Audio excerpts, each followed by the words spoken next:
हे बघा, महाराष्ट्रामध्ये गेल्या 2 महिन्यापासून कंत्राटी भरतीवरती नोकऱ्या मिळणं, क्लास 1 ते क्लास 4 ऑफिसरच्या नोकऱ्या मिळणं, शासकीय सरकारी नोकऱ्या देणं हे मोठ्या प्रमाणात सुरू झालं आहे आणि त्याच्या विरोधात हे आमचं आंदोलन आहे. आज आपण जर बघितलं तर 9 कंपन्यांना हे कॉन्ट्रॅक्ट मिळणार आहे, ज्याच्यावरती भरतीवरती नोकऱ्या दिल्या जाणार आहेत आणि ते अनकॉन्स्टिट्युशनल आहे असं आमचं म्हणणं आहे.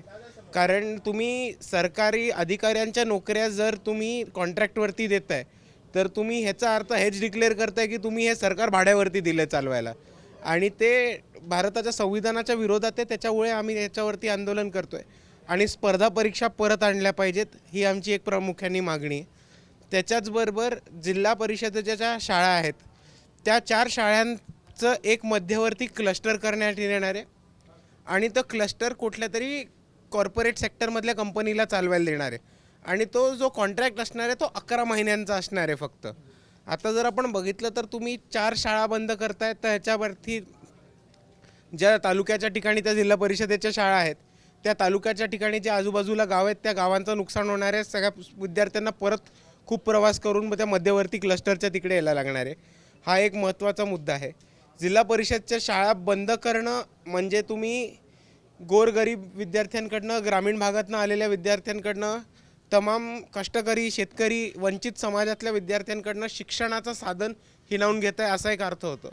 आणि मला एक गोष्ट कळत नाही की तुम्ही जेव्हा 11 महिने एक शाळा चालवायला देता तेव्हा 11 महिने झाल्यानंतर पुढच्या वर्षी विद्यार्थी काय करणार आहेत, कुठल्या शाळेत जाणार आहेत, नवीन शाळा शोधणार आहेत. तुम्ही त्यांच्यावर ही अपेक्षा ठेवता की त्यांनी 1 वर्ष शाळा करून शहरात यायला पाहिजे.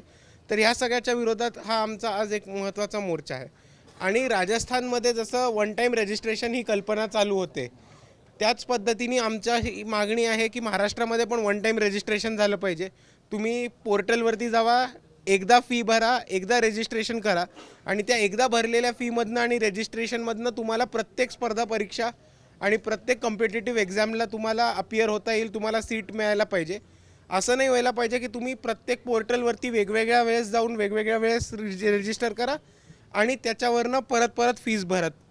सर ह्या सगळ्याच्या विरुद्ध आज वंचित बहुजन आघाडीने महाराष्ट्रामध्ये बऱ्याच ठिकाणी आंदोलन केलं आहे. लातूर, सांगली, परभणी, नांदेड, अकोला, औरंगाबादमध्ये लवकरच होईल.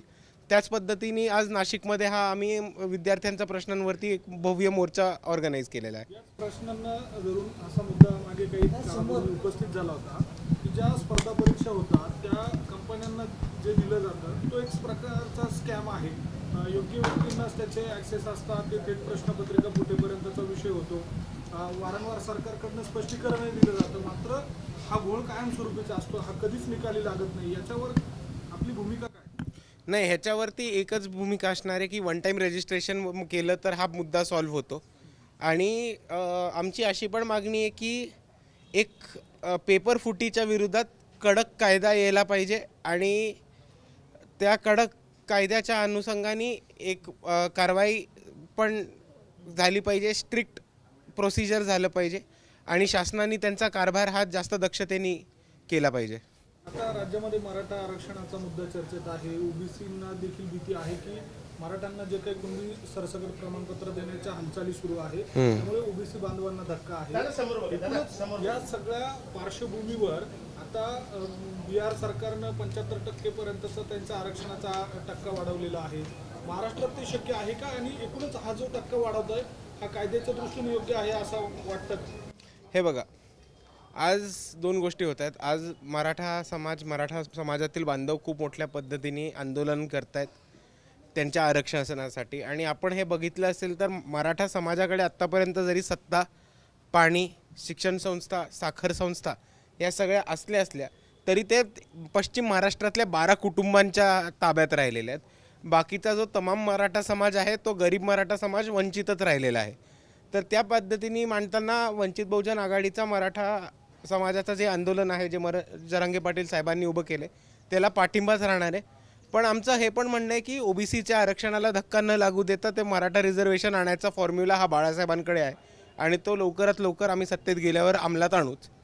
त्याच पद्धतीने माझं असं म्हणणं आहे की बिहारचं रिझर्वेशनच्या आधी एक महत्त्वाची गोष्ट आलेली की बिहारचं सेन्सस आलेलं आणि त्या कास्ट सेन्ससमध्ये आलेलं की जो आपण वंचित घटक म्हणतो किंवा बहुजन घटक म्हणतो तो बिहारचा 80% किंवा 82% फॉर्म करतो आणि जर आपण हाच डेटा बघितला तर रिझर्वेशनच्या विरोधात जे बोलतात त्यांना एक गोष्ट कळेल की इकडचा 20% लोक ह्याच्यावरनं रडतायत की 50% गोष्टी 80% लोकांसाठी रिझर्वड आहेत आणि ह्याच्यावरनं तुम्हाला कळलं असेल तर आपण ते 75% सहज नेऊ शकतो आणि ते अनकॉन्स्टिट्युशनल नाही आहे. असंच काही फॉर्म्युला बाळासाहेबांच्या पण मनात आहे.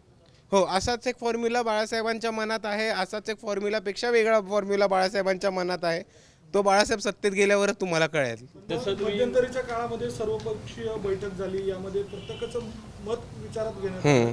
त्यावेळेला असं काही आपल्या माध्यमातून कुणाच्या माध्यमातून काही हा फॉर्म्युला सांगण्यात आला का सरकारला? कारण आता रोष दिवसेंदिवस वाढत चाललेला आहे. मग जर सत्तेत येऊन याच्यासाठी खूप काळ जाणार आहे, मग तोपर्यंत कुठला समाज विठीस धरू नये आणि त्या दृष्टीने काही केलं जाईल का?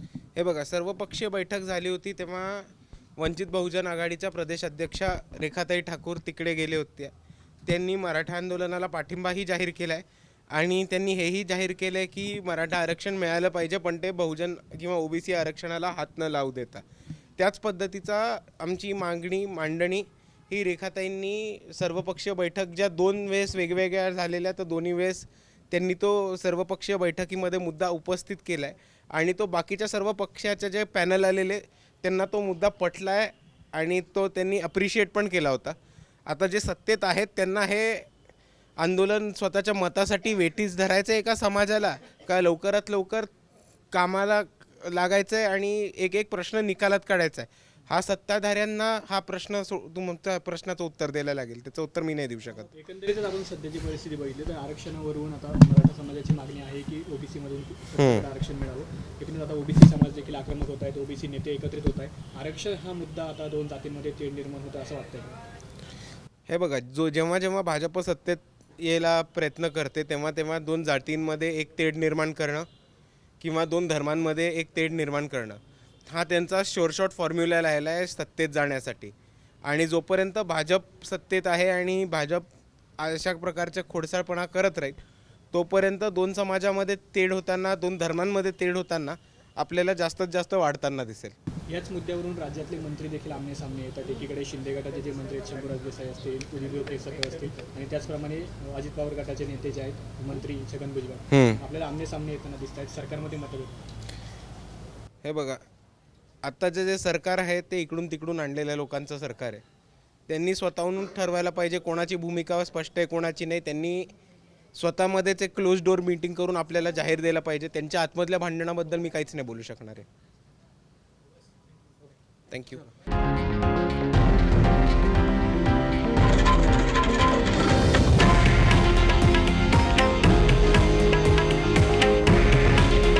हे आहे देशातील नंबर 1 न्यूज नेटवर्क आणि आपण पाहत आहात TV9 मराठी.